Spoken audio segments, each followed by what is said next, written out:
ini aja yang ilmunya lebih banyak dari saya, dia berani mengorbankan agamanya kalau terbukti isi di Alkitab tuh ada kayak gitu kan, mengatakan gitu.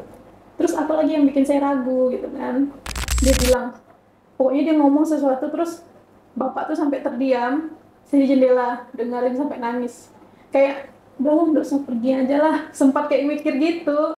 عما يتساءلون. Bismillahirrahmanirrahim. Assalamualaikum warahmatullahi wabarakatuh. Alhamdulillah, kembali lagi di Sahabat Saudara Siman. Insya Allah bersaudara sampai surga. Masya Allah, tabarakallah, kita kedatangan tamu spesial dari mu'alaf juga, insya Allah. Dan kemudian baru saja melaksanakan proses pernikahan, yang dimana sudah sering juga masuk channel kita, dan banyak kisah-kisah yang menarik yang sudah disampaikan juga. Dan kemudian apa sih yang kita mau tanyakan hari ini? Tentu sebuah proses menuju jenjang pernikahan ini cukup berat, karena memang dari awal kita tahu ya kakaknya juga harus diskusi sama keluarga, terus ada beberapa konflik yang juga harus diselesaikan. Tapi yang kita mau tanya ini mungkin perasaannya setelah ujian dilalui. Nah, untuk perasaannya dulu yang kita pengen tahu. Nah, untuk itu tanpa berlama-lama lagi, ini siapa kemarin namanya, Kak? Teresia. Kak Teresia ini itu nama panjangnya apa kemarin itu? Teresia Linyang. Teresia Linyang. Linyang Dayak ya? Dayak. Alhamdulillah. Kalau abang siapa kemarin namanya? Budiman. Kayak Jawa ya namanya? Oh, emang Jawa? Oh iya. Bapak saya Budiono namanya. Jawa juga. Insyaallah, alhamdulillah. Nah, saya tanya ke Kak Teresia ya.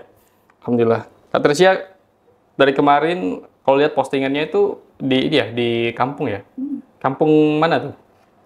Kalau di kampung saya juga, di tempat suami juga. Oh, berarti satu kampung ya? Dia tuh satu kecamatan. Oh, satu Tapi kecamatan. Beda desa. Oh, Masya Allah, alhamdulillah. kurang lebih sejaman gitu. Sejaman ya? Oh. Oke, tapi kalau boleh tahu nih, kita sebelum lanjut ya Kak ya, sebelum lanjut ke pernikahan, boleh tahu nih, apa perasaan kakak setelah selama ini ya udah sekian lama ya, maksudnya udah hampir 1 tahun. Udah 1 tahun atau belum ya kemarin? Alhamdulillah. Udah 1 tahun kan? Nah, udah 1 tahun. Belum kita juga kan yang mensyahadatkan waktu itu ya. Alhamdulillah. Apalah perasaannya setelah memasuk agama Islam, kemudian dengan ujian-ujian yang sudah dilewati, sampai akhirnya menikah. Perasaannya dulu. Perasaan setelah masuk Islam. Ya, setelah masuk Islam. Tentunya senang. Senang itu pasti. Yang kedua tuh ada kayak takut sedikit masih, tapi bukan takut tentang agama yang kita ambil, tapi perasaan orang tua gitu. Sikap orang tua ke kita tuh gimana setelah kita masuk Islam. Nah, itu sih yang ditakutkan tuh. Takutnya mungkin mereka mikirnya kita yang berubah, tapi mereka yang agak berubah ke kita, karena kan kita udah beda agama. Terus cara mereka menerima kita juga agak beda gitu. Waktu awal-awal sih. Waktu awal-awal ya. Untuk sekarang sih alhamdulillahnya udah mulai kayak biasa lagi. Cuman kadang-kadang masih disindir kayak gitu. Itu sih. Sampai sekarang masih di sini sendiri. Alhamdulillah masih. Alhamdulillah udah selesai. Masih di sini rupanya. Alhamdulillah. Itu pahala juga tuh buat kakak tuh. Insya Allah. Lalu Kak, ini kan proses menghadapi sebuah pernikahan ya. Itu gimana melunakkan hati orang tua? Gimana ya?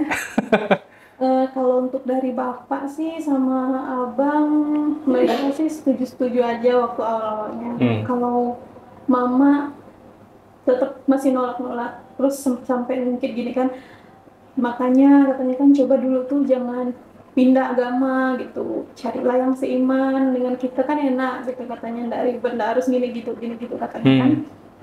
Terus pelan-pelan ngomong, seandainya kami dua pun memang nggak sampai ke pernikahan, memang saya bilang sama orang tua tetap bakal masuk Islam gitu. Jadi nggak ada hubungannya sama suami saya gitu kan. Saya pindah agama tuh karena mau nikah sama dia, nggak.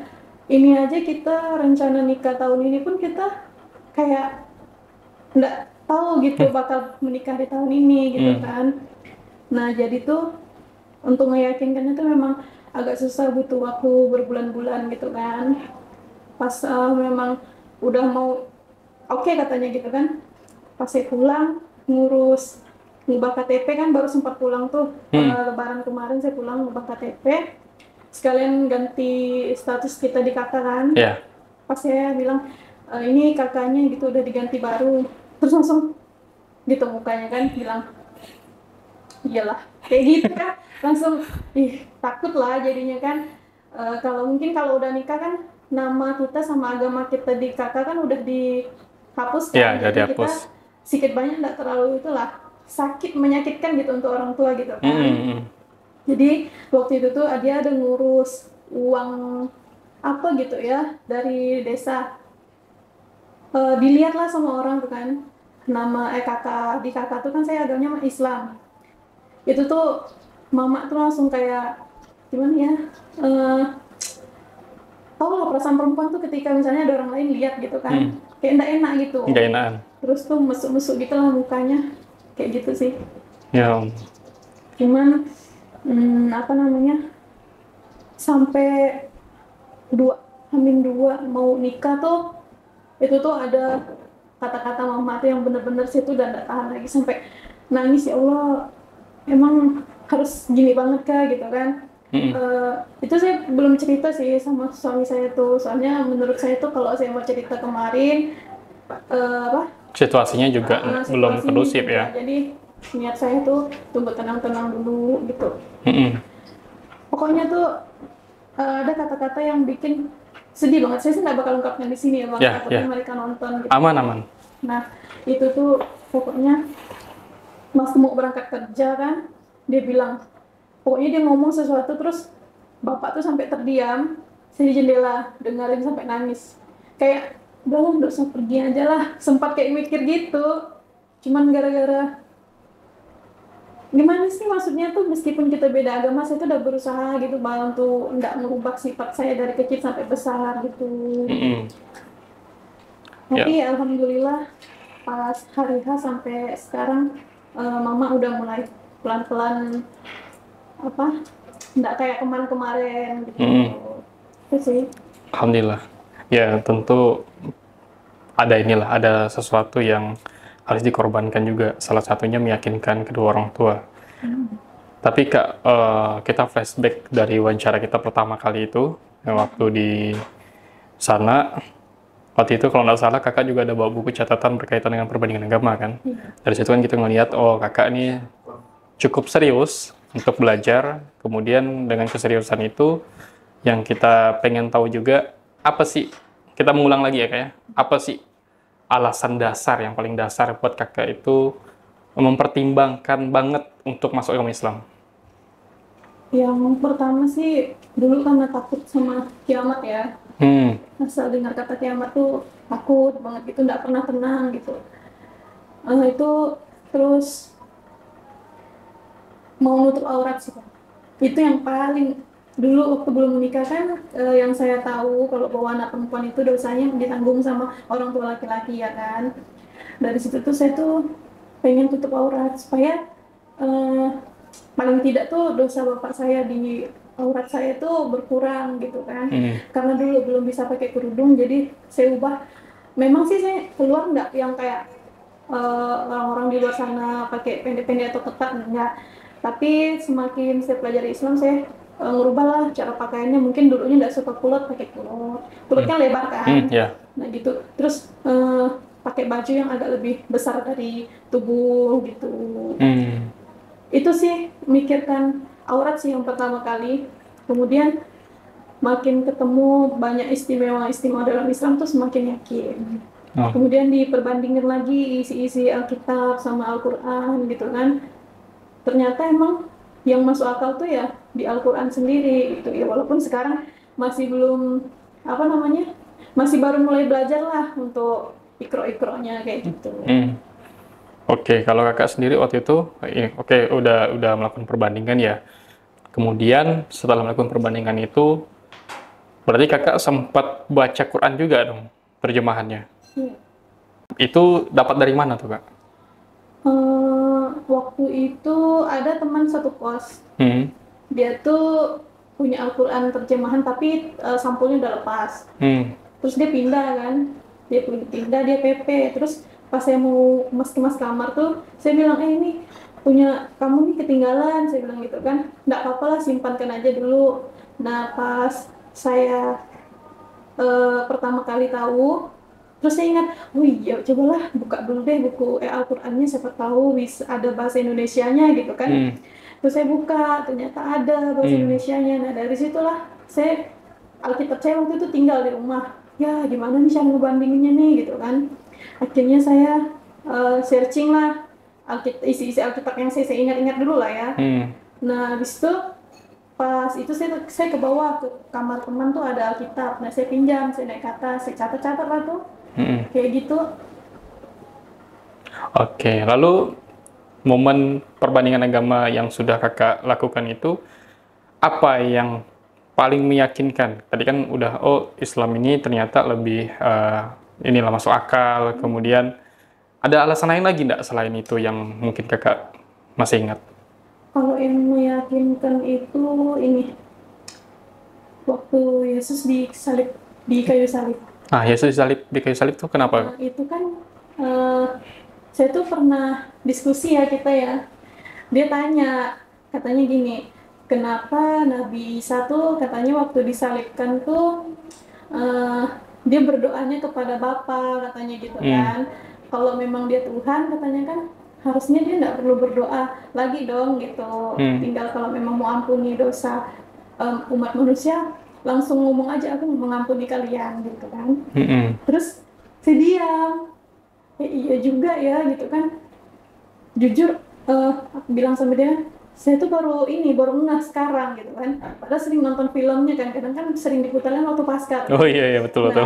Itu pasti filmnya tuh ada tuh terus di TV tuh. Jadi saya mikir lah nih, pas saya sendiri kan, saya cari lah, kan ada tuh, akulah jalan kebenaran dan hidup, ya kan, siapapun yang tidak ada yang bisa sampai kepada Bapakku kalau tidak melalui aku, gitu kan. Betul. Nah, saya cari siapa Bapakku, siapa aku, gitu kan. Kalau memang dia Bapak, kenapa harus melalui dia, gitu kan. Saya tuh bingung. Terus habis itu Yesus disalibkan bilang, ya Bapa, katanya kan, ampunilah mereka karena mereka tidak tahu apa yang mereka lakukan. Nah, di situ. Terus dengar ceramahnya Ustadz Zakir Naik yang India tuh. Iya, Dr. Zakir Naik.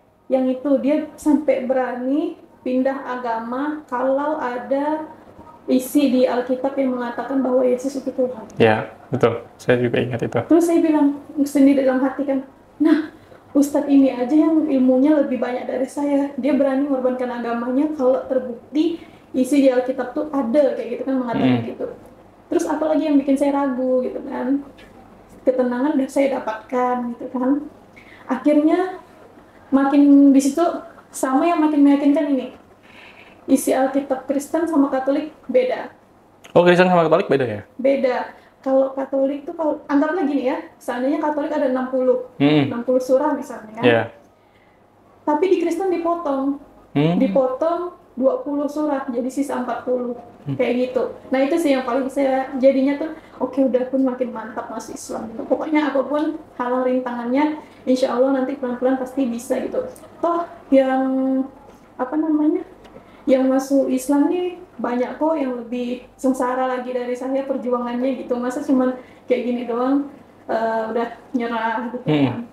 Ya memang sampai mendekat mau menikah tuh memang saya nggak punya teman perempuan yang bisa saya tanya-tanya tuh, nggak ada sama sekali. Jadi benar-benar saya tuh cuma belajar lewat YouTube aja.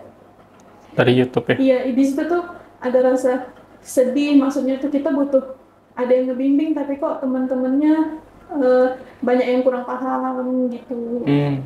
Jadi ya udahlah, sampai dekat menikah memang belum ada, makin lagi pulang ke rumah mau nikah, dah. Pokoknya saya sempat nanya soal sunat apa kan di grup tuh kan. Iya, betul. Nah, itu tuh, aduh ya Allah, rasanya tuh pengen kabur waktu itu. Kabur kemana ya?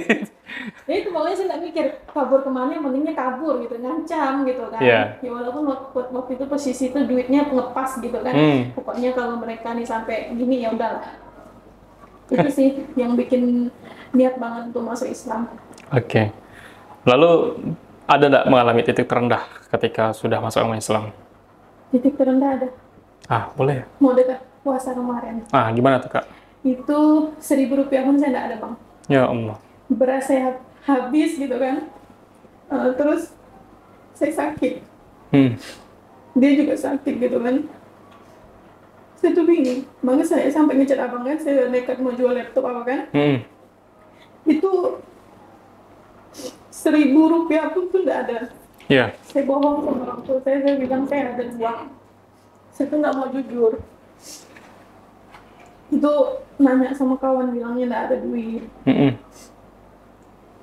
Posisi waktu itu saya belum dapat kerja lagi gitu kan. Ya. Beras ada. Yang nggak ada tuh segala minyak goreng, bawang, aku pokoknya semuanya tuh nggak ada. Ya. Jadi waktu itu pun ngojek suami saya tuh sepi gitu kan. Saya tuh bingung udah tawar sana sini nggak ada yang itu, nanya-nanya pinjaman juga nggak ada gitu kan. Sampai mau pokoknya sebelum puasa tuh bener-bener itulah, pas puasanya pun bener-bener nggak ada uang sama sekali kan. Akhirnya saya dapat kerja tuh sebulan ya, memang dia tuh dikontrak gitu kan. Gajinya ngepas sebulan tuh 1 juta. Jadi untungnya tuh setiap buka puasa tuh kita dikasih duit 10.000. Dari situlah saya simpan untuk beli ini gitu. Terus ada teman yang baik, saya baru kenal di tempat kerja itu kan. Terus dia kasih pinjam uang 20 buat saya beli itu apa namanya, makanan gitu lah untuk dimasak gitu kan. Nah terus apa namanya, di situ tuh saya bilang, ya Allah nggak ada tuh orang yang mau bantu saya gitu kan.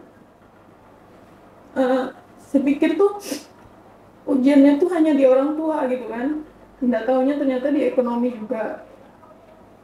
Itu apa, ketika benar-benar itu saya bilang sama itu kan sama suami saya, kalau memang nggak ada uang udah kita masak nasi aja dulu gitu kan, yang penting ada beras, yang penting bisa makan gitu saya bilang kan. Karena waktu itu suami saya ngojek kan, jadi kadang kalau saya kerja dia singgah ke tempat saya buat istirahat gitu kan. Jadi nggak lama tuh alhamdulillah malamnya tuh ibu kos tuh datang ngasih makanan gitu kan. Itu senangnya luar biasa. Saya nggak mikir lagi besoknya nih makan apa, nggak, yang penting tuh hari itu gitu kan. Akhirnya saya ditawarkan ini sama Kak Ita Mualaf tuh. Tere katanya kan di sini ada nih katanya di Basnas yang di mana tuh ya, Nirbaya ya? Nirbaya, Basnas Pontianak. Di sini ada itu katanya, ada apa ya waktu itu ya, acara perkumpulan bareng Mualaf gitulah. Dapat berasnya juga, ayolah katanya kan, ada sembakonya katanya kan. Saya ikutlah, dapat beras alhamdulillah. Habis itu di Mujahidin ada juga acara apa gitu kan, itu tapi dikasih uang, ada uangnya 100.000. Nah itu tuh ya Allah, rasanya tuh ternyata Allah tuh ngasih kita rezeki tuh kayak berupa uang tuh bukan di waktu yang kita memang butuhkan sekarang gitu, tapi di waktu yang tepat gitu kan. Nah dari situlah pelan-pelan juga mulai ojeknya udah ada lah gitu, pemasukan gitu kan. Nah habis itulah saya juga dapat bantuan kan dari saudara seiman di sini yang waktu itu. Nah itulah itu, terus dapat paket lebaran gitu, masya Allah senangnya. Soalnya kan saya lebarannya sendiri. Ya udahlah senang, bikin story gitu kan, yang main lebaran ke sini lah nih ada gitu-gitu. Itu sih titik terendahnya sih. Tapi apa lagi yang mau di? Kalau dari orang tua sih menurut saya tuh itu nggak terlalu bikin saya down, cuman sedih tuh iya gitu. Hanya titik yang menurut saya benar-benar setelah masuk Islam tuh itu ekonomi kemarin. Itu benar-benar sampai saya rela mau jual itu apa segala macam. Terus apa namanya, saya tuh sempat tawarkan printer saya jual kemarin karena memang benar-benar butuh. Lagi butuh ya. Saya bingung buat bayar kos gimana gitu. Makan tuh oke lah, insya Allah tuh rezeki makan tuh pasti ada gitu kan. Ini kosnya udah jatuh tempo berapa bulan gitu kan, nunggak. Ya udah, akhirnya ada rezeki pelan-pelan alhamdulillah. Cuman saya alhamdulillahnya tuh saya nggak nyerah, maksudnya saya nggak nyalahkan sama Allah gitu. Saya tahu gitu kan, yang orang-orang mualaf tuh itu tadi saya bilang bukan cuma saya yang merasakan hal-hal kayak gini tuh, ada yang lebih parah lagi dari saya gitu. Ya. Itu sih Bang. Insyaallah, alhamdulillah. Memang setiap orang udah masuk agama Islam itu siap-siap menerima ujian. Jadi memang kalau yang kita pahami ketika manusia itu lahir di dunia, dia harus tahu tujuan hidupnya dulu. Tujuan hidupnya kan untuk ibadah kan. Kemudian proses hidup yang dilalui ini adalah ujian, bukan proses kesenangan aja. Karena bahagia pun ujian juga. Nah, kalau dia bahagia-bahagia terus, dia tidak menemukan titik sedih ya juga stres. Karena dia harus berimbang. Nah, kemudian juga kapan sih manusia itu tidak diuji lagi? Ya, ketika mereka sudah siap dengan kematian itu sendiri. Ketika manusia itu sudah mati, kemudian apa lagi? Bukan ujian, tapi pertanggungjawaban dari apa yang sudah dilaksanakan. Pertanggungjawabannya bukan berarti apa yang sudah kita dapatkan. Enggak. Pertanggungjawabannya adalah seberapa mampu proses ujian yang sudah kita lewati. Ujian yang kita lalui itu apakah dilakukan dengan pengerjaannya itu secara betul, sesuai dengan syariat, atau malah sebaliknya jalan pintas. Jalan lurus atau jalan pintas nih. Kalau jalan pintas kan otomatis ada sesuatu yang berkaitan dengan maksiat untuk mendapatkan ketenangan itu tadi. Tapi kalau udah lurus jalan, insya Allah akan Allah mudahkan pertanggungjawabannya. Dan kemudian yang kita pengen tahu juga nih dari Kak Teresia, ini kan dari semua ujian yang udah dilalui, bahkan kemarin juga beberapa kali konsul sama kita berkaitan dengan ya kerjaan, ya kan, kerjaan yang dimana Kak Teresia tidak diberi ruang bebas untuk melaksanakan sholat, ya kan. Nah, ini kan menjadi satu momen yang menurut saya juga, ya ini momen terbaik untuk kakak menerima hidayah. Memang kakak menghargai hidayah itu sendiri, karena hidayah ini harus datang berulang kali. Kalau hidayah dia sampai mengucapkan kalimat syahadat, ya jadi Islam liberal ya. Dia hanya Islam KTP. Tapi kalau hidayahnya mengarahkan dia untuk belajar sholat, baca Quran, kemudian melaksanakan proses yang dimana sebuah pernikahan, ya kan, pernikahan ini semuanya isinya kebaikan. Nah, jadi hitungannya pahala semua. Setiap hari itu pahala terus yang didapatkan kalau sudah menikah. Nah, itulah yang dimaksud tadi itu. Ya alhamdulillah, kalau kita dari Kak Teresia sama suami, insya Allah memang inilah, apalagi pertama kali berumah tangga juga kan, pasti ujiannya akan beda lagi. Udah naik kelas nih, ujiannya akan beda lagi dengan ujian yang sebelum-sebelumnya. Tapi sekarang yang pengen tahu, kalau dari orang tuanya Bang Budiman sendiri, tak masalah, aman? Aman ya, kalau dari orang tua, ya syukurnya kayak gitu. Jadi kalau dari orang tua kakak kan cuman shock aja dengan keadaan kakak yang baru masuk Islam, itu kan belum beres tuh masalahnya tuh kan. Belum betul-betul kayak hatinya ridho untuk melihat anaknya sudah berhijab, sudah Islam, kemudian menikah lagi. Nah, tapi prosesnya itu sebenarnya yang kita dapatkan dari beberapa kisah-kisah mualaf itu, mereka juga pernah mengalami hal yang sama. Tapi kemudian ternyata dari orang tua dari yang mualaf ini pelan-pelan menerima, bahkan bisa sayang sepenuhnya dengan ini apa, pasangannya, suaminya. Nah, itu yang saya dapat dari beberapa kisah mualaf. Lalu apa yang kakak dapat dari pelajaran semua kisah hidup kakak setelah masuk agama Islam? Pelajaran yang kayak gimana gitu? Ya, mungkin dengan adanya ujian-ujian yang udah lalui tadi, kakak merasa lebih kuat menghadapi ujian selanjutnya, ataupun motivasi untuk menjalani kehidupan itu semakin bermakna nanti ke depannya, makin kuat lah menghadapi sebuah persoalan. Kalau untuk semakin kuat, kita nggak tahu ya, perempuan kan mudah sedih. Tapi insya Allah apapun ujian yang kedepannya bakal Allah kasih, ataupun yang udah lalu, saya ikhlas, saya siap gitu. Siap ya.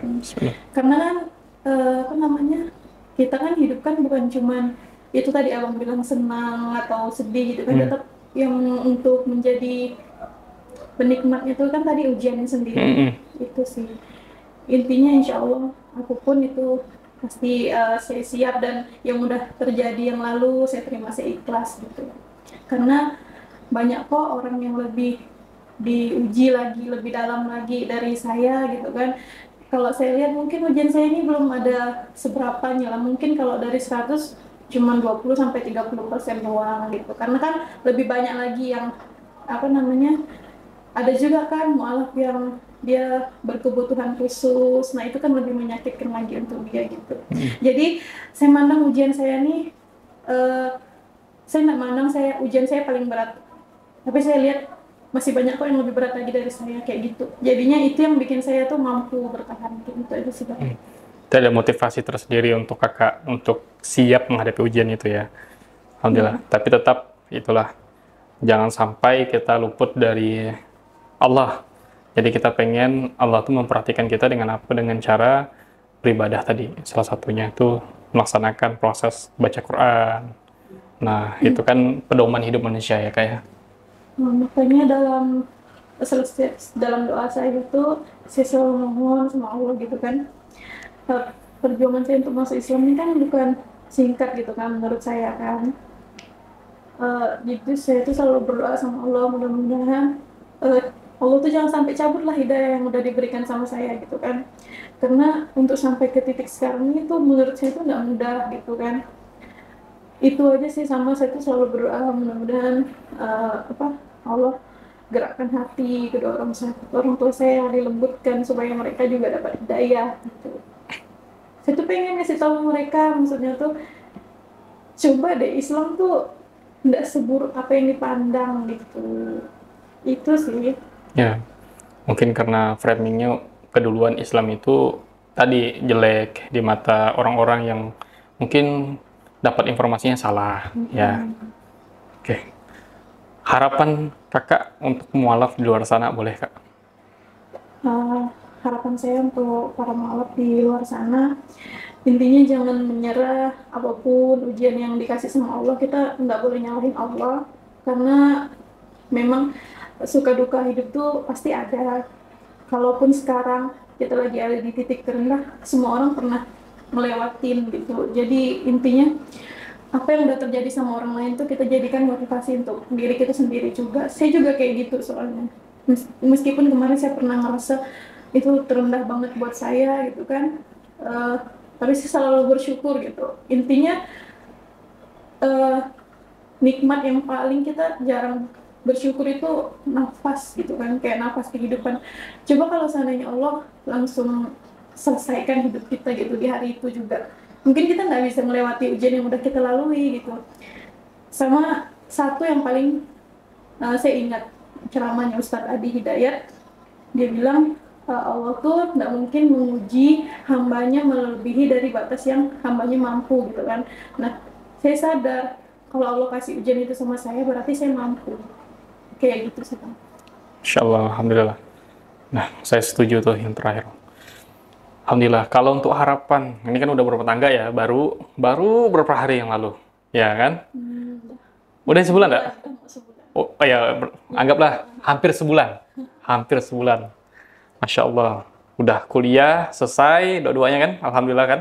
Nah, jadi kan ini sebagai modal awal untuk menuju rumah tangga yang sakinah, mawaddah, warahmah, yang insya Allah kedepannya juga menjadi salah satu percontohan buat anak-anaknya.